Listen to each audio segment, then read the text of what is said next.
unsettling.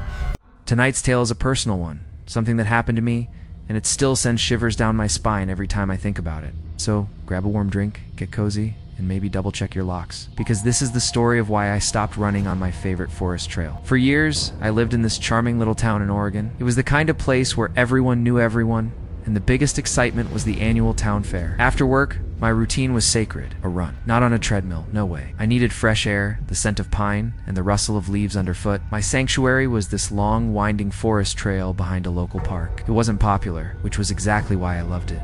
You'd occasionally see a few dog walkers or a cyclist during the day, but come evening, it was usually just me. That solitude, that quiet stretch of path through ancient trees, became my space to decompress, to think, to just. I'd usually lace up my shoes around 6:30 p.m. in the summer. The sun would still be high, casting dappled light through the canopy. But as autumn crept in, the evenings started to get shorter, the lights softer, and that familiar chill would start to bite the air. The trail itself was a beautiful loop, about 2 miles of thick woods before it circled back to the parking lot.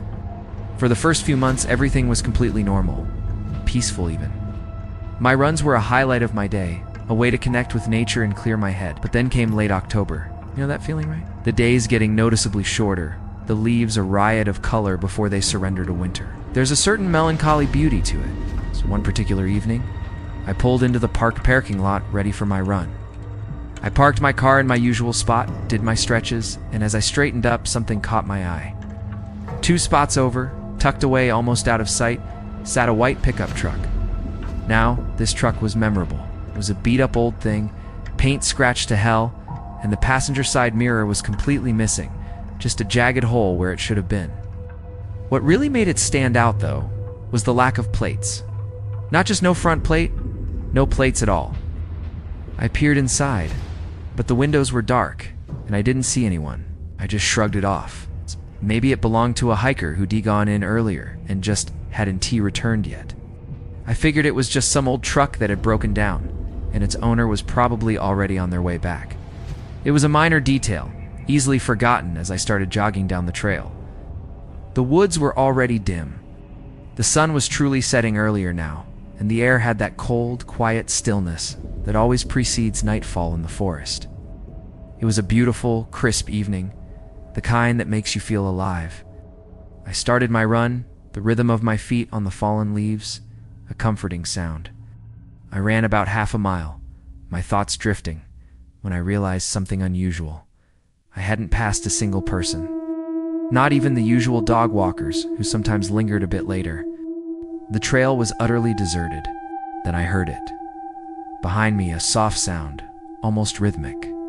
It was like leaves crunching, but somehow deliberate.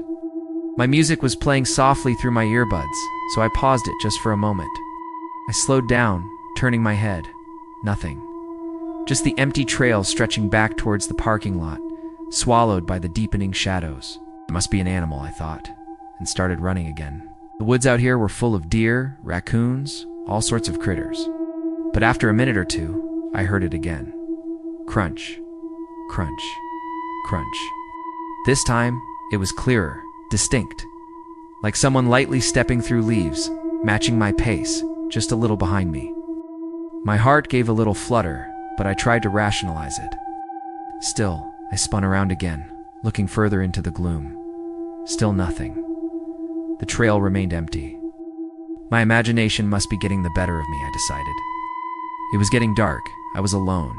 It was easy to get a little spooked. Okay, definitely just a deer, I told myself, trying to convince myself more than anything. I even chuckled a little, a nervous, breathy sound. I kept going, my music back on, but still low enough that I could hear my surroundings. The feeling of being watched, though it clung to me, was like a cold hand on the back of my neck. About a mile in, I reached this old wooden sign. It was weathered, faded, and marked the spot where the trail split. To the left was the long loop, my usual route, winding deeper into the forest. To the right, a shorter path that cut back towards the park entrance. Normally, I wouldn't even hesitate. The long route was my favorite, but that night, something told me not to. A gut feeling, a prickle of unease that had been building since I first heard those footsteps. As I slowed to take the right path, my eyes scanned the area, a habit born from years of running alone, and then I saw it. Movement, near the sign.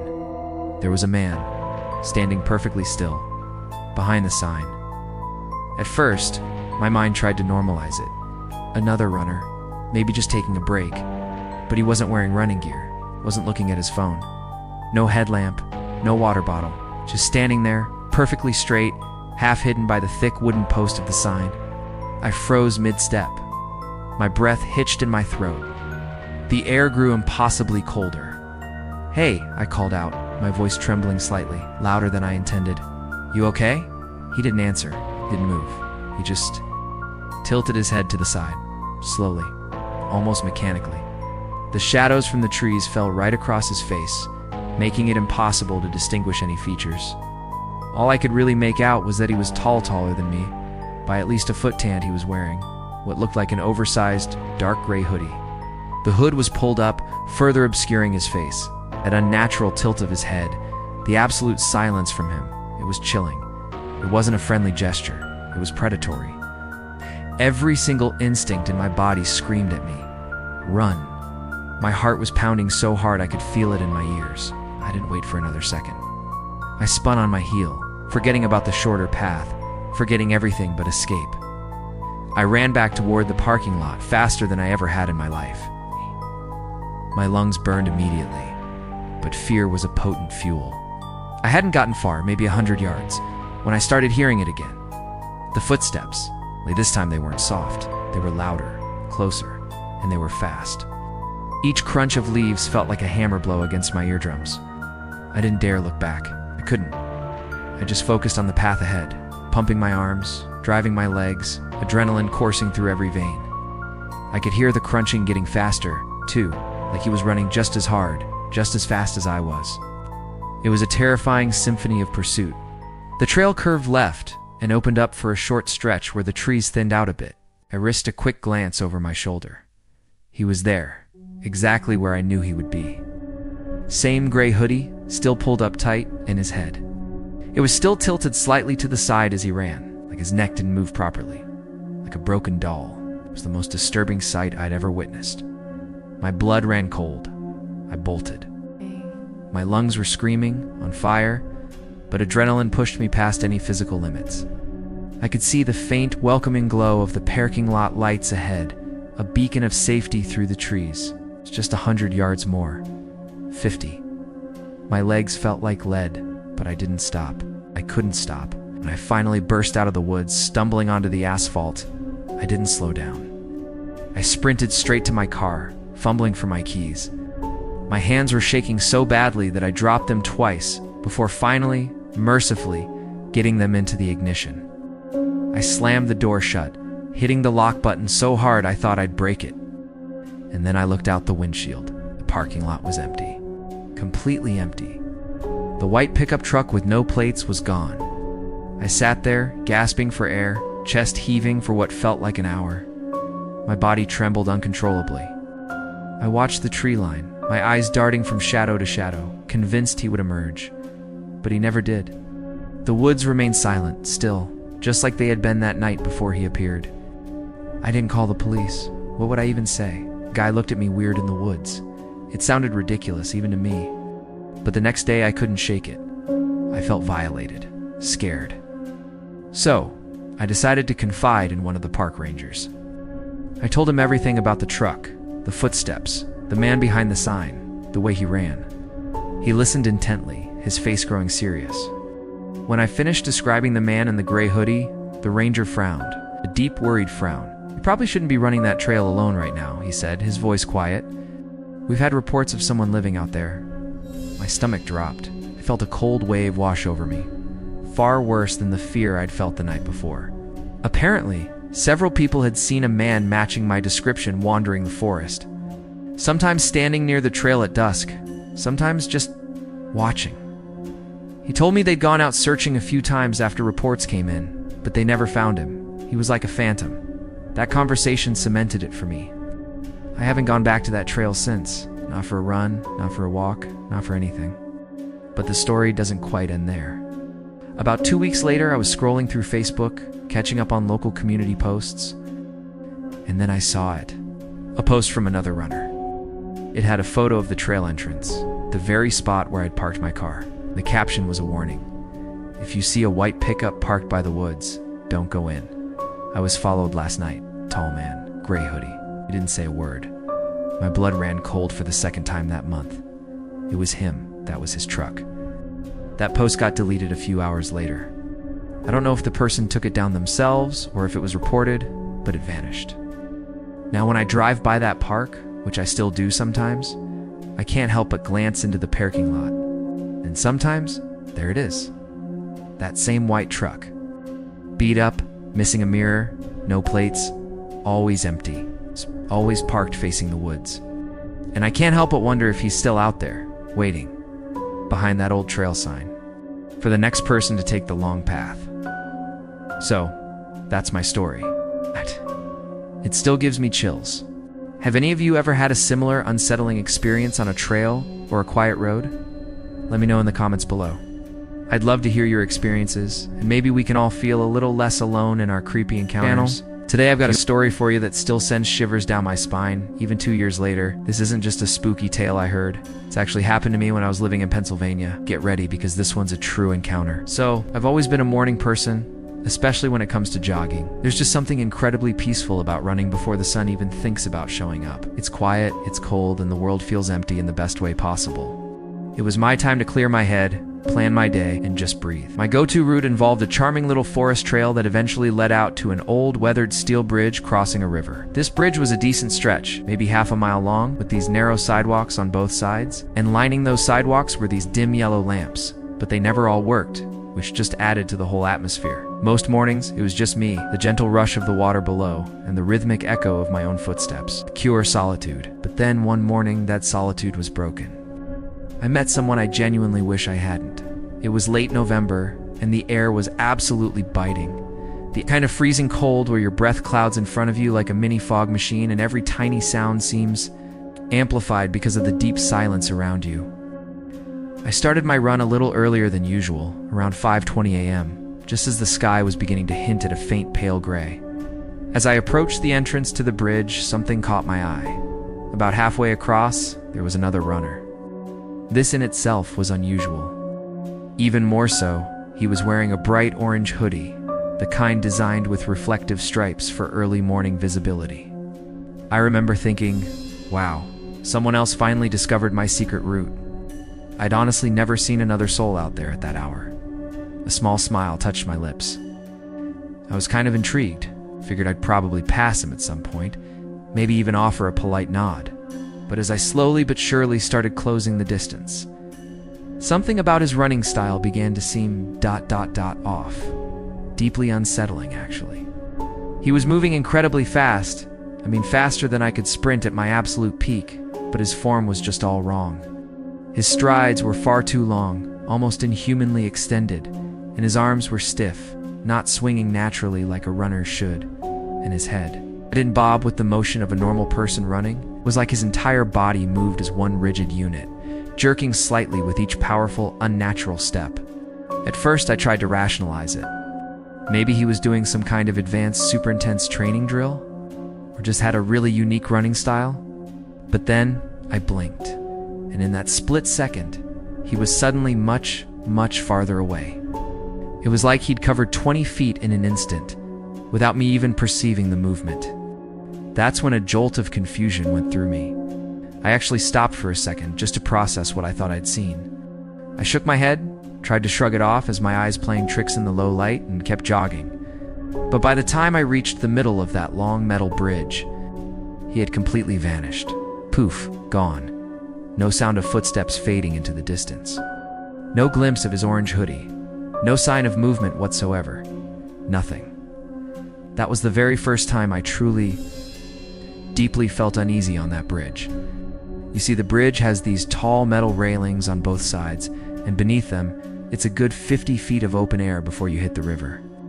The wind, it just howls through those gaps, creating this low, mournful, almost moaning sound. I tried to tell myself logically that maybe he'd just turned off onto one of the small paths that led down to the riverbank. But the truth was, I hadn't seen him go anywhere. He was just there, and then he wasn't. The next morning, driven by habit and perhaps a touch of morbid curiosity, I ran the same route. Sure enough, when I got near the bridge, there he was again. Same bright orange hoodie, same exact spot. Only this time he wasn't running. He was standing dead center of the bridge, his back to me, perfectly still. I slowed my pace, my heart starting to thump a little harder, and pulled my earbuds out. "Hey, you good?" I called out, my voice sounding strangely small in the vast quiet. He didn't move, didn't turn, just stood there, hands hanging stiffly at his sides. Now, I'm generally not easily scared. I've watched plenty of horror movies, I've camped alone in the wilderness, but something about his absolute stillness, his unresponsive nature, made every instinct in my body scream at me to just leave. "Get out of there." Started backing up slowly, one step at a time, my eyes glued to his motionless figure. And then he suddenly turned his head, and not his body, just his head, in a way that felt completely unnatural, like a doll's. And he looked directly at me. At that exact moment, the dim yellow lights above us flickered violently. For a split second, a clearer image of his face flashed into my vision. And it wasn't right. It was horribly, disturbingly wrong. His skin looked gray and sagging, like wet tissue paper stretched taut over bone. His eyes were sunken, almost hollow, and completely devoid of life. But the absolute worst part? He smiled. It was a wide, unnaturally stretched smile that seemed to go on forever, too wide for a human face. That was it. My brain registered pure terror. I bolted. I didn't even think about looking back until I was completely off the bridge, my feet pounding the pavement as if the devil himself was chasing me. I ran straight home, my heart hammering so hard against my ribs, I genuinely thought I was going to pass out right there on my porch. Later that day, still shaken, I tried to tell my friend about it. He just laughed it off, completely unconvinced. He said, maybe it was a homeless guy or someone just messing with you, trying to be edgy. And for a moment, I almost believed him. I wanted to believe him. I wanted to rationalize it away as a weird encounter, a trick of the light, or my overactive imagination.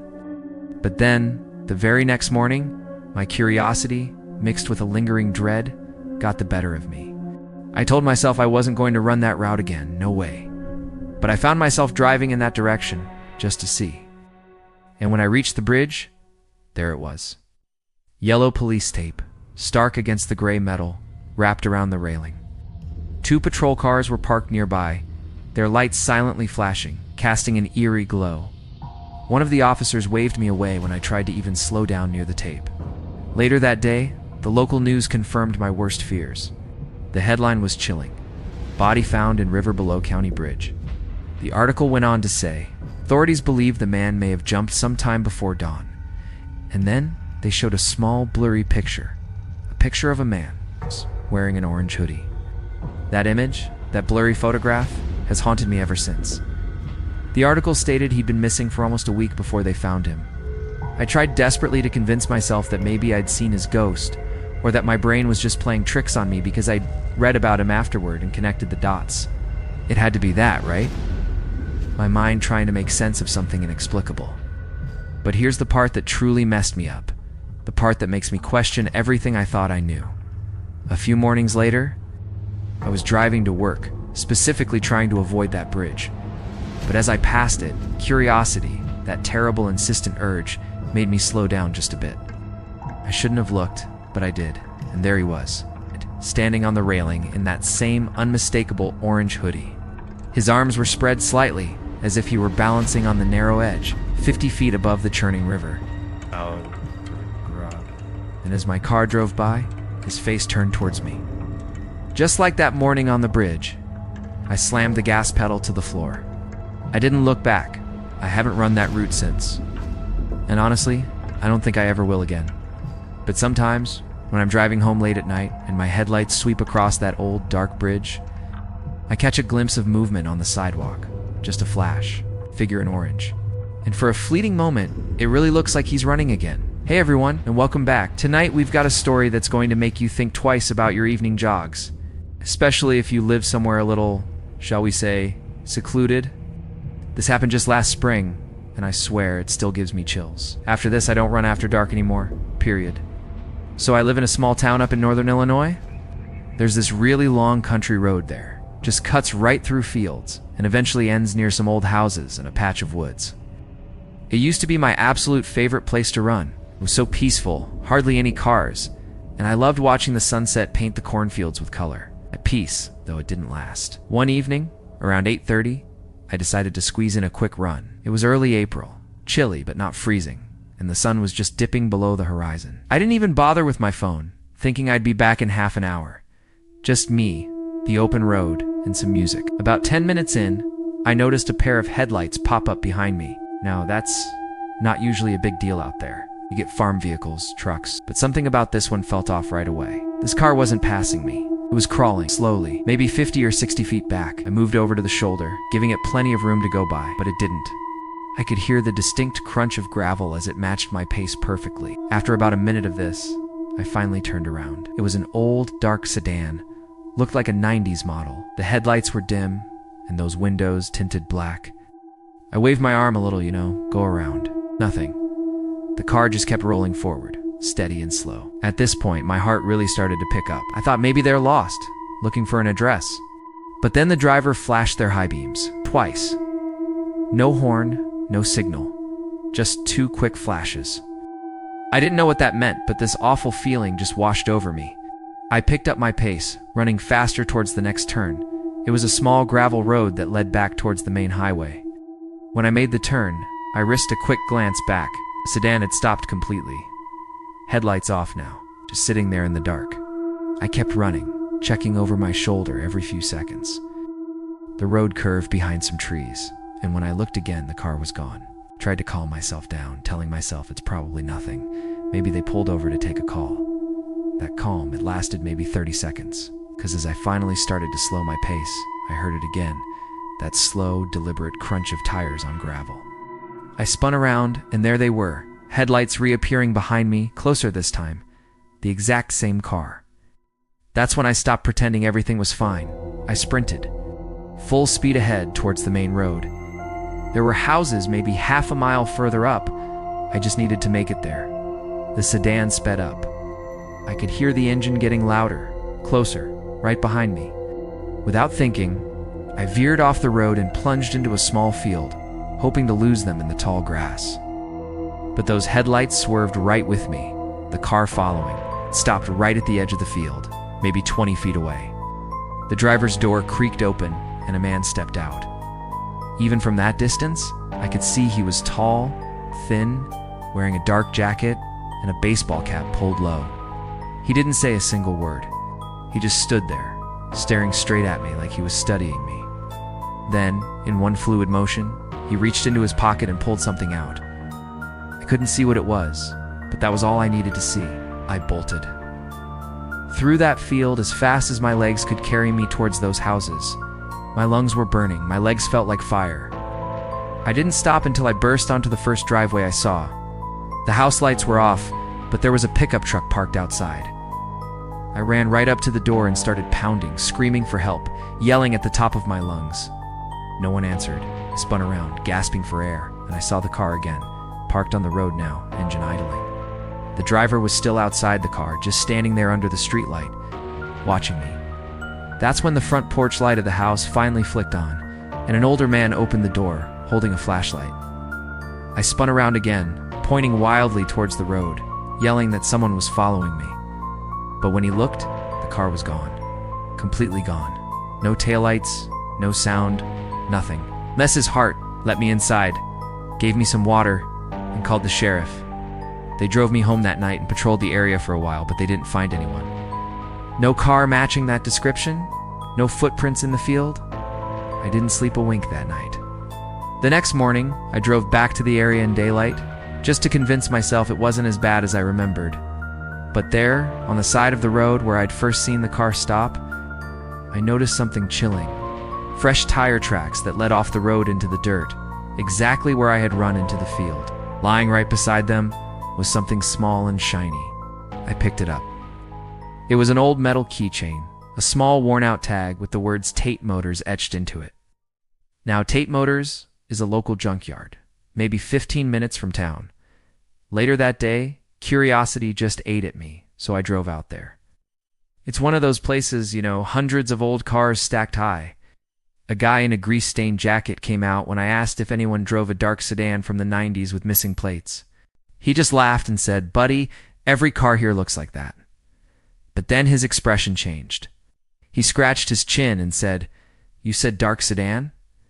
Their asterisk was *1 like that. Some guy used to sleep in it, a drifter, I think. We had to tow it here about a month ago after it broke down.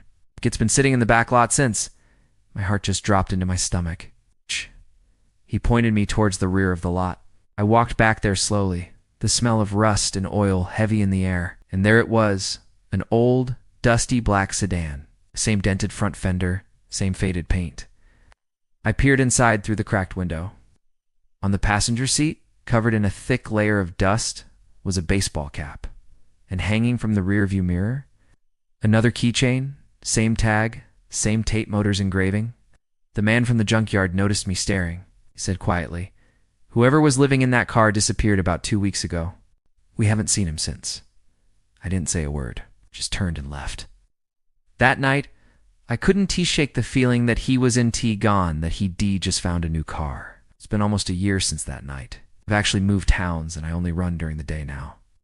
But sometimes, when I'm driving home late from work and I catch headlights in my rearview mirror, following just a little too closely, I still feel my chest tighten. Because even now, I couldn't help but think about that sound, the slow crunch of tires on gravel, and wonder if he ever stopped following me. What do you all think? Have you ever had a creepy encounter like this? Let me know in the comments below. And if you like this story, please give it a thumbs up and subscribe for more chilling tales. Thanks for watching and stay safe out there.